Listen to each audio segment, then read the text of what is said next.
There's a small corner of Jackson, Mississippi, where no one builds anymore. Just a field behind what used to be a church. The grass uneven, the ground sinking in spots, like the earth itself is tired of holding on to what's buried beneath. The locals say nothing grows there because of the soil. But that isn't true. It's not the soil that's wrong. It's what was put instead. Hello everyone. Before we start, make sure to like and subscribe to the channel and leave a comment with where you're from and what time you're watching. That way, YouTube will keep showing you stories just like this one. In the summer of 1931, a preacher named Elijah Thorne led the congregation of St. Mercy Baptist.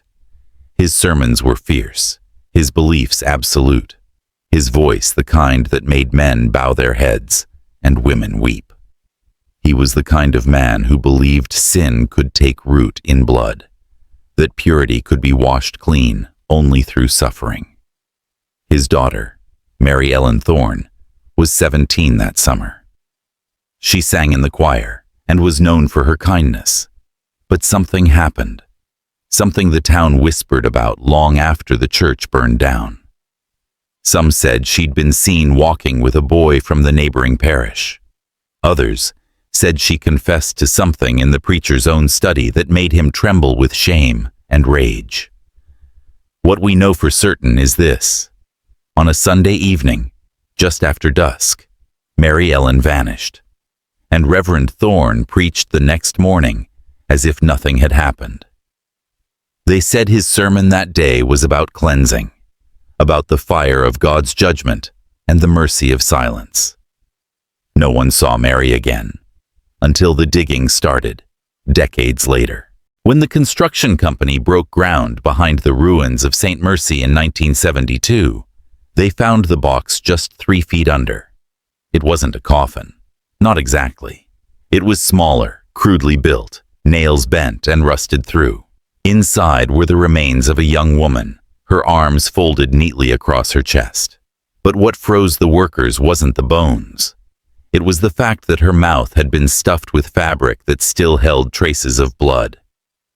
The sheriff at the time, Harlan Pike, sealed the area within an hour. He claimed it was an unmarked grave from the flu epidemic.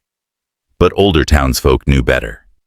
They said the preacher had gone missing after the church fire, and his wife had been seen wandering the woods for days, muttering prayers no one could understand. Years later, when Pike's grandson sold his house, a ledger was found beneath the floorboards. It was wrapped in a church bulletin from 1931, and written inside were fragments of what looked like sermon notes, or confessions. One passage read, "When the voice would not still, I turned to the earth. The sin must be buried with the flesh, but the flesh would not die quiet." The handwriting matched Reverend Thorne's exactly. That line, "the flesh would not die quiet," was repeated 3 times, each one written shakier than the last. Local historians tried to dismiss it as the ravings of a madman, but there was something about the way the entries lined up with old witness accounts. The 3 nights' neighbors said they heard a woman's voice crying from the churchyard. The first night, it was muffled. The second, it was clearer, calling for someone named Father. The third night, the sound stopped completely, and the church bell rang by itself at 3:11 a.m. There was no wind that night, no one inside the church, only the bell and the field that's never been level since. In 1983, a journalist named Clara Densmore came to Jackson to document forgotten church fires across the South. She'd heard about St. Mercy from an old archivist who warned her. That church burned twice, once in flame and once in memory. Clara wasn't easily spooked. She was known for digging into stories others avoided. Corruption, missing women, whispered scandals buried under faith. She arrived at the overgrown site with a camera and a tape recorder, determined to separate myth from truth. The ruins were nearly gone by then, swallowed by weeds and silence. But beneath the collapsed foundation, she found something that shouldn't have survived the fire. A wooden door, scorched but intact, leading to a small cellar. Inside were rows of jars. Some held dried herbs, others small bones. A few still had liquid, murky and black, smelling of iron and rot. And carved into the wall above the shelves were words that read, "Cleanse the blood to save the soul." Clara took photos, filled 2 rolls of film, and sent copies to the Mississippi Historical Society. But when she returned to her motel that night, her recorder picked up something she hadn't noticed while filming.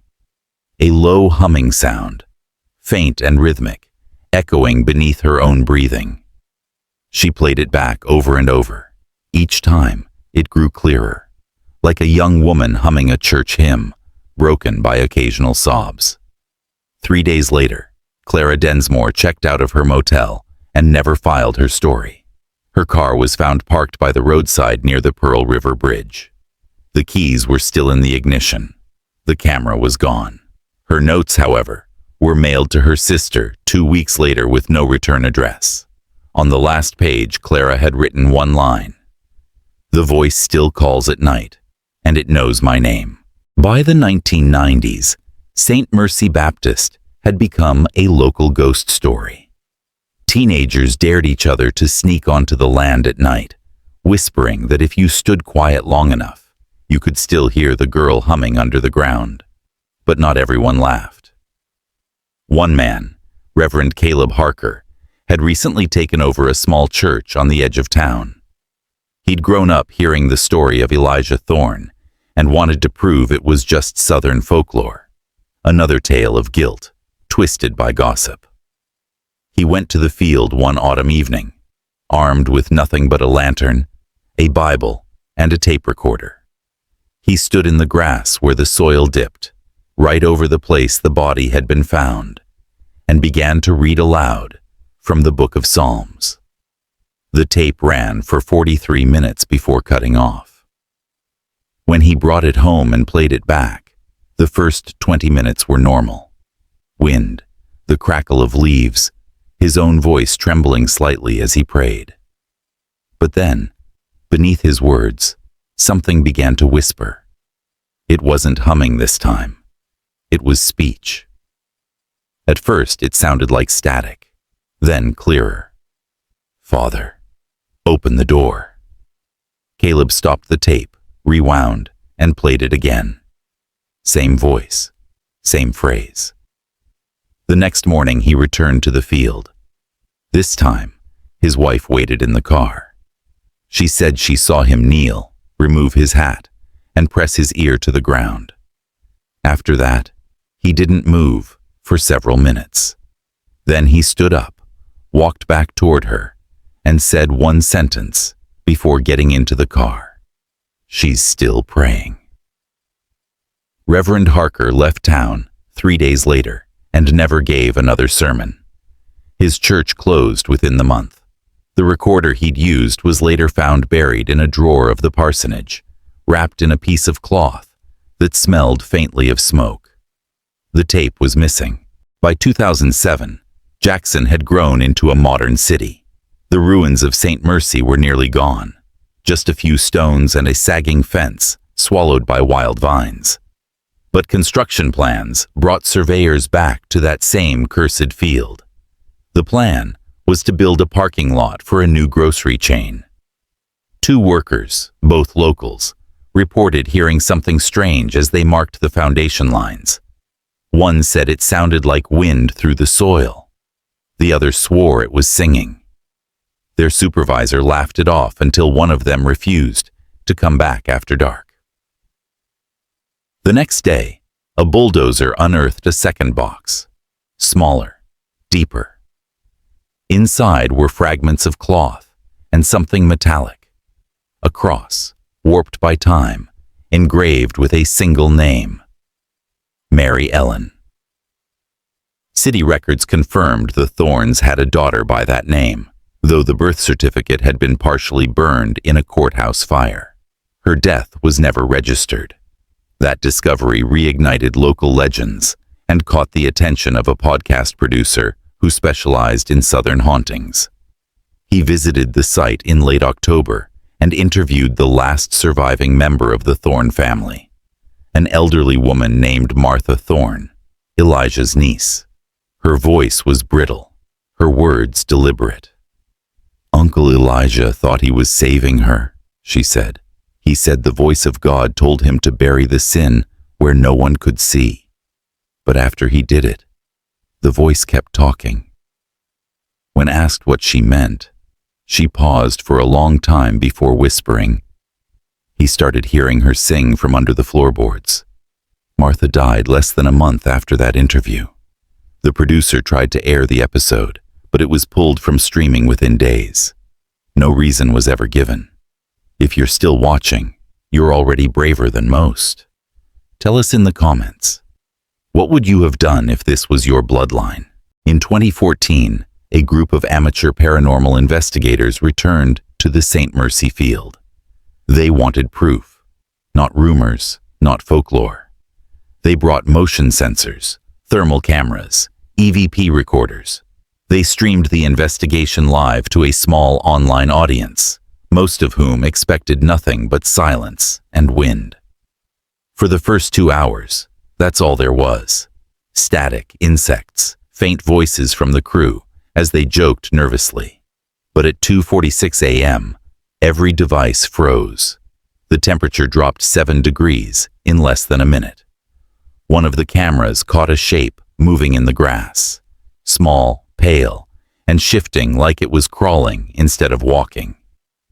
Then, from one of the buried microphones near the church's foundation, a sound bled through the feed.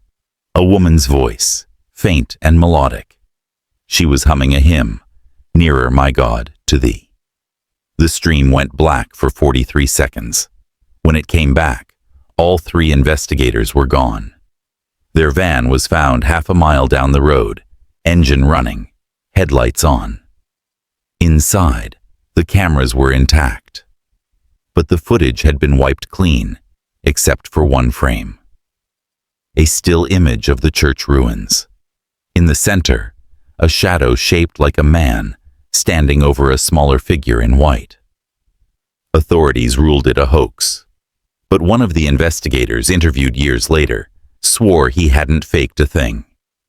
He said that during the blackout, he heard footsteps circling him in the dark, slow, heavy, deliberate, and beneath the sound of the wind, a girl's voice whispering, "He buried me wrong." He quit the team, left Mississippi, and never returned. Today, the live stream clip survives only in fragments, reposted, blurred, debated endlessly by believers and skeptics. But those who've listened closely say they can still hear the faint sound of a heartbeat beneath the static. There's a saying in Jackson now, that the land remembers what men try to forget. The city fenced off the St. Mercy site years ago. It's an empty lot, officially listed as unsafe for development. But some nights, passing drivers still report seeing a light moving across the field. Dim, swaying, like someone carrying a lantern through the dark. In 2021, a local historian named James Corbin attempted to compile a documentary on the Thorne family tragedy. He gathered police reports, transcripts, and Clara Densmore's missing photographs, which had mysteriously resurfaced in an estate auction in Memphis. Most of the film's footage was never released. Corbin's notes mention a final recording he made at the site, a late-night visit where he left his microphone running beside the old church well. When the audio was recovered weeks later, there were only 2 sounds: the rustle of wind and a woman's voice humming through static, just before another voice, male, hoarse and trembling, whispered, "Forgive me, Mary." Corbin's team insisted that wasn't his voice. His colleagues said he never spoke during fieldwork. The recording was analyzed twice, No sign of digital tampering. The last page of his research log contained only one entry. Her voice is softer now, but it's closer. After that, James Corbin disappeared. His car was found parked near the same field. Doors unlocked, engine off, radio tuned to an empty frequency. Today, if you visit that patch of land in Jackson, you'll see nothing but weeds, fence posts, and silence. But people still claim that when the air is cold enough, you can hear something beneath the ground. A soft, rhythmic hum, the sound of a hymn that refuses to die. Maybe the preacher thought he could bury his sin beneath God's earth, but the earth never forgets. If you made it this far, thank you for watching.